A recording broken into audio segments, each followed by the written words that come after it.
నమస్కారం సార్. సభకు చేసినటువంటి పెద్దలకి, నాకన్నా చిన్నవారికి అందరికీ నమస్కారం. భాస్కర్రావు గారు రిటైర్మెంట్ అయిన కొద్ది రోజుల్లోనే ఎమ్మెల్సీగా కన్సల్ట్ చేస్తున్నాను సార్. నేను నామినేషన్ వేసామని చెప్పి తిరుపతికి వచ్చాను. తిరుపతికి వచ్చినప్పుడు మేము మీటింగ్ పెట్టి అందరికి చెప్పాం, ఎవరు ఎలిజిబిలిటీ ఉన్నారో వాళ్ళు మన ఎక్సర్వీస్ మ్యాన్కి వేయాలి చెప్పి అందరు రిక్వెస్ట్ చేసాము. స్టేట్ అందరికి మెసేజ్లు కూడా పెట్టాము. పెట్టిన తర్వాత మన ఎక్సర్వీస్ మ్యాన్లు ఒక్కొక్క డిస్టిక్లో మినిమం 10,000 మెంబర్స్ ఉన్నారు. ఆ 10,000 మెంబర్స్ ఎమ్మెల్సీ ఓటు హక్కు ఉండేవాళ్ళు మినిమం 1,000 మెంబర్స్ అయినా ఉన్నారు. సో మన డిస్ట్రిక్ట్స్ అన్నీ వేసినా కూడా 15,000 ఓట్లు రావాలి. సో మన ఎక్సర్వీస్ మ్యాన్ కోఆపరేషన్ లేదనడానికి ఇదే నిదర్శనం. ఒకటి. రెండవది వచ్చి మాజీ సైనికులకి వెల్ఫేర్ పాయింట్స్ ఇప్పుడు ఉన్నది. మనం రిటైర్డ్ అయిన తర్వాత ఉన్నది 3 ఒకటి జిల్లా Sainik board office, 2 ECHS, 3 canteen. దీన్ని ఒక్కొక్కటిగా మీకు చెప్తాను. దీన్ని మీరు ఎలా కాపాడుకోవాలనేది నేను రిటైర్ అయ్యి 30 years అయింది. 30 సంవత్సరాల నుంచి నా పని చేసుకుంటూ ఎక్సర్వీస్ మ్యాన్ యూనిట్కి తగిన హెల్ప్ చేయగలుగుతున్నాను. సో మీకు కూడా నేనేం చెప్తున్నానంటే, ఎక్సర్వీస్ మ్యాన్గా వచ్చిన తర్వాత ఓన్లీ సెక్యూరిటీకి పోదామా, జాబ్ చూద్దామా అని కాకుండా మీరు మిలిటరీలో ఎంత కష్టపడతారో దాంట్లో 50% మీరు ఇంట్రెస్ట్గా చేస్తే అంతకన్నా మెరుగైన ఫలితాలు వస్తాయి. కానీ మన వాళ్ళు ఏం చేస్తున్నారు, సెక్యూరిటీ దొరికిందా సగటగా వెళ్ళిపోతున్నారు. కొంచెం ట్రై చేయండి, నిదానంగా ఆలోచించి 1 నెల 2 నెలలు వెయిట్ చేయండి. చేసి మీరు దేంట్లో 30 ఉన్నారు, ఇన్ఫెంట్రీ ఉన్నారు, ప్లస్ ROP ఉన్నారు, ట్రేడ్స్ చాలా ఉన్నాయి, క్రాప్ ట్రేడ్స్ ఉన్నాయి. ఈ ట్రేడ్స్ మీ ట్రేడ్స్ మీద అక్కడ ఉన్న 30 యూజ్ చేసుకున్నారంటే మంచి ఫలితాలు. ఇది నేను మిలిటరీలో వచ్చినప్పటి నుంచి చెప్తున్నా. నేను వచ్చినప్పటి నుంచి యూనియన్లో ఉన్నాను, కోఆర్డినేటర్గా చేశాను, సెక్రటరీగా చేశాను. తిరుపతిలో 300 మంది 15 ఎకరాలు ఫ్రీ సైట్ అందరూ పేమెంట్ చేస్తున్నారు, ఫ్రీగా తెచ్చిచ్చాం. వార్డ్ మెంబర్ కన్స్ట్రక్షన్ చేసాం. మిలిటరీ క్యాంటీన్ అడిషనల్గా ఒక NCC క్యాంటీన్ ఉంటే ఇంకో క్యాంటీన్ తేగలిగాం. అంటే కోఆపరేట్ చేసేది ఒక్కరు కాదు, నేను ఒక్కరిని వదిలిపోతే అవ్వదు. ప్రతి ఒక్కరు మీరు హెల్ప్ చేస్తే, ముందుండే వాడికి హెల్ప్ చేస్తే అతని తర్వాత వాళ్ళకి హెల్ప్ చేస్తాడు. ఇప్పుడు మనకి జిల్లా సైనిక్ బోర్డ్ ఆఫీసులు ఎలా వస్తున్నాయంటే, డైరెక్టరేట్లో ఫస్ట్ పూర్ణచంద్రరావు అని చెప్పి ఒక IPS ఆఫీసర్ ఉండేవారు. అప్పుడు మన సివిలియన్స్ ఎక్సర్వీస్ మ్యాన్ 4 సంవత్సరాలు 5 సంవత్సరాలు చేసిన వాళ్ళు జిల్లా సైనిక్ బోర్డ్ ఆఫీసర్లో ఉండేవాళ్ళు. వాళ్ళని డిప్రెషన్ చేసుకునేవాళ్ళం. అలా డిప్రెషన్ చేసుకునేదానికి మన చిత్తూరు డిస్ట్రిక్ట్లో కూడా లేకపోతే పూర్ణచంద్రరావు గారితో పోయి మేము ఒక ఎక్సర్వీస్ మ్యాన్ వేయించుకున్నాం.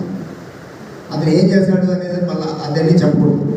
ప్లస్ అలాగే డిప్రెషన్లో వచ్చేవాళ్ళు పర్ఫెక్ట్గా చేయలేకపోతున్నారు, వాళ్ళకి దాంట్లో లేదు. అదే జిల్లా సైనిక్ బోర్డు ఆఫీస్లోనే పనిచేసే వాళ్ళకి ప్రమోషన్ ఇచ్చారన్నా పెట్టాలి, లేదా ఆఫీసర్లన్నా డైరెక్ట్ చేసుకోవాలి.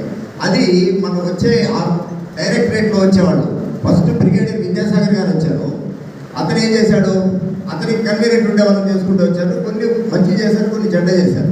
3 సంవత్సరాల లోపల ల్యాండ్ ఇక్కడ ఉన్న వాళ్ళకి ల్యాండ్ ఎవరికి వచ్చింది చెప్పండి. ఎవరికి పొలిటికల్ ఇన్ఫ్లుయెన్స్ ఉందో వాళ్ళే తీసుకుంటున్నారు, మన మాజీ సైనికులతో వాళ్ళే తీసుకుంటున్నారు. ఇది డైరెక్టరేట్లో చెప్పినా కూడా పని జరగడం నా మాజీ సైనికులకి. 100 మెంబర్స్ వస్తే 2 మెంబర్స్కి వస్తాం. చిత్తూరు, తిరుపతి డిస్టిక్లో 2 అప్లికేషన్ శాంక్షన్ అయినాయి 3 సంవత్సరాలు. ఎందుకు అవుతున్నాయంటే బ్యాక్గ్రౌండ్ లేదు. బ్యాక్గ్రౌండ్ ఉంటే కానీ పని జరగకుండా. మళ్ళీ తర్వాత వచ్చాడు కొమ్మడారు కుమారస్వామి వచ్చారు.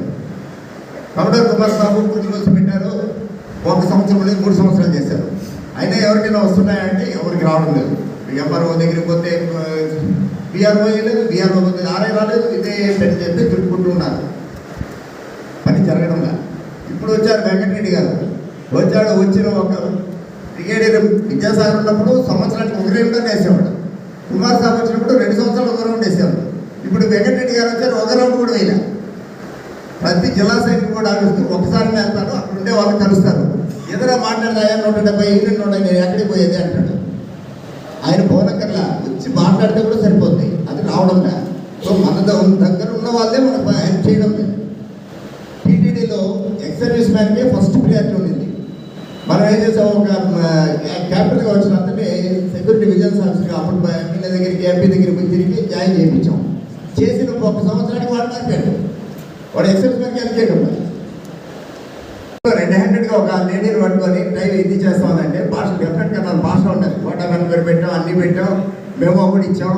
ఏం చెప్పారు, ఆమె తీసేస్తే మనం బేసిక్ పే ఇవ్వాల్సి వస్తుంది, మనుషులు లేరు మనకి, కావాలి పెట్టుకోవాల్సి వస్తుంది సార్ అంటారు యువన్ కుమార్ గారు. అప్పుడు అట్లా ముందుకు పోయినా జరగడం. నెంబర్ 1 జిల్లా సైనిక బోర్డు సైతం మీరు జిల్లా సైనిక బోర్డు ఆఫీసర్ని జాగ్రత్తగా చూసుకోండి. ఒకటి ఉన్న సూపరింటెండెంట్, నెక్స్ట్ సూపరింటెండెంట్ గారు ఉంటారు. సూపరింటెండెంట్ ఎక్కడి నుంచి వస్తారు, ఎల్డీసీ యూడీసీలో, వాళ్ళకి తెలిసినంత వచ్చే జిల్లా సైనిక ఆఫీసర్ తెలియదు. సో అంతా సూపరింటెండెంట్ హ్యాండ్లోనే ఉంటుంది. కాబట్టి సూపరింటెండెంట్ జాగ్రత్తగా మీరు చూసుకొని ఆయన మర్యాద చేసుకుంటా, అది ఎవరైనా ఇది తీసుకుంటామంటే ఆయన చెప్పాలి సార్ ఇలా జరుగుతూ ఉంది అని చెప్పి మనం సీక్రెట్గా చెప్పాలి. అది జరుగుతుంది. నెంబర్ 2 ఈసీహెచ్ఎస్ ఇంత రాకమునుపు మన కమాండ్ హాస్పిటల్కో ఇంకా మిలిటరీ హాస్పిటల్కి పోయి చూపించుకునేవాడు. ఈ ఈసీహెచ్ఎస్ వచ్చిన తర్వాత మెడిసిన్ ఉంటే ఇది రాలేదు అది రాలేదు అన్ని ప్రాబ్లమ్సే. మీకు 100 రూపాయలకే ఇస్తారు, ఈ నెల లేవండి మెడిసిన్ అంటాడు, బయట తీసుకోండి అంటాడు. ఈ ప్రాబ్లమ్స్ ఎక్కువైతున్నాయి. ప్రతి సోల్జర్కి 1000 రూపాయలు కట్ అవుతాం, ప్రతి సోల్జర్కి 1000 రూపాయలు కట్ అవుతుంది. కొంతమంది అసలు ట్రీట్మెంట్ కూడా వెళ్తాం, వెళ్ళే వాళ్ళకి కరెక్ట్గా దొరకడం లేదు. అది ఈసీహెచ్ఎస్ ఓఎస్సీకి హైదరాబాద్ సబ్ ఏరియాకి లెటర్ రాస్తే సార్ ఇది ఒక్కొక్క డిస్ట్రిక్ట్ ఇంతే ఇస్తున్నాము అంటారు. అది కూడా పర్ఫెక్ట్గా జరగదు. మన ఎక్సర్వీస్ వాళ్ళే వస్తున్నారు. ఇప్పుడు జిల్లా సైనిక బోర్డు డైరెక్టరేట్కి చెప్తారు. డైరెక్టరేట్లో ఎవరు ఉన్నారు? ఇప్పుడు వెంకటరెడ్డి ఉన్నాడు, సత్యప్రసాద్ గారు, బాలాజీ, ఇప్పుడు ఎస్ఎన్ రావు గారు మీ ఏరియా అంతా వచ్చారు. 4 ఆఫీసర్స్ ఉన్నారు, 4 మిలిటరీ వాళ్ళే. వాళ్ళు అనుకుంటే చేయొచ్చు, వాళ్ళు చేయడం లేదంటే మన వెనక నుంచి ప్రెషర్ పోవడం కావాలి, ప్రెషర్ ఇచ్చి మనం ఇచ్చిపోతున్నాం. దానివల్ల అవి జరగడం కాదు. Number 3 canteens. ఇప్పుడు క్యాంటీన్లు ఇంతకుముందు ఓన్లీ ఎన్సీసీలోనే ఉండేవి. అప్పుడు మేము బ్రిగేడియర్ విద్యాసాగర్ ఉన్నప్పుడు మేమే కంప్లైంట్ చేసి క్యాంటీన్లు ఎన్సీసీ ఉండేదాని వల్ల ఎక్కువ చెడ్డీ జరుగుతుంది, ఎక్సర్వీస్ మ్యాన్ సపరేట్గా క్యాంటీన్లు కావాలని తెచ్చుకున్నాం. ఇప్పుడు మన ఆంధ్రాలో 8 క్యాంటీన్లు ఉన్నాయి. అనంతపూరు, చిత్తూరు, తిరుపతి, ఒంగోలు, ఇతలూరు, గుంటూరు, శ్రీకాకుళం, పలాస, టోటల్ 8 క్యాంటీన్స్ ఉన్నాయి. ఈ 8 క్యాంటీన్స్ మేనేజర్ ఎవరు పెడుతున్నాము? మన ఎక్సర్వీస్ మ్యానే పెడుతున్నాం.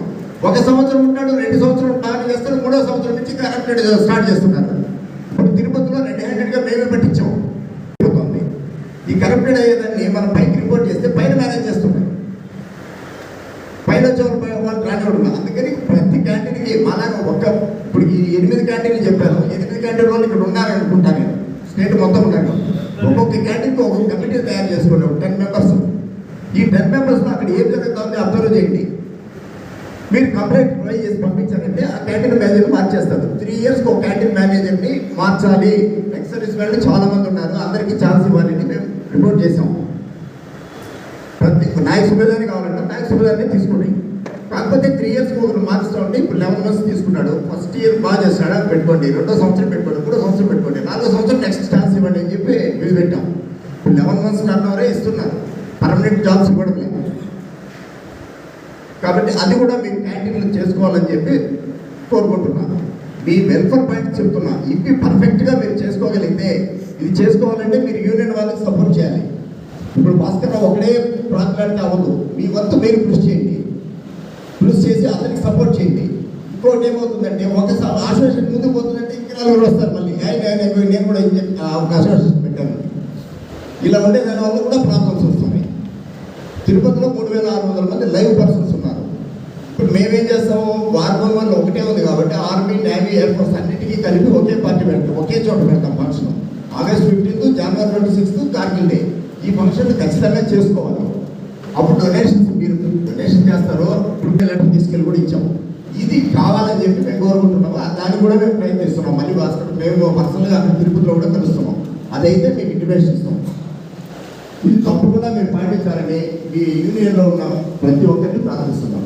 వచ్చిన పెద్దలకి, నాకన్నా పెద్దవారు ఉన్నారు, అందరికీ నమస్కారం చేసి ఏదైనా తప్పుగా మాట్లాడుతుంటే క్షమించండి. Thank you sir.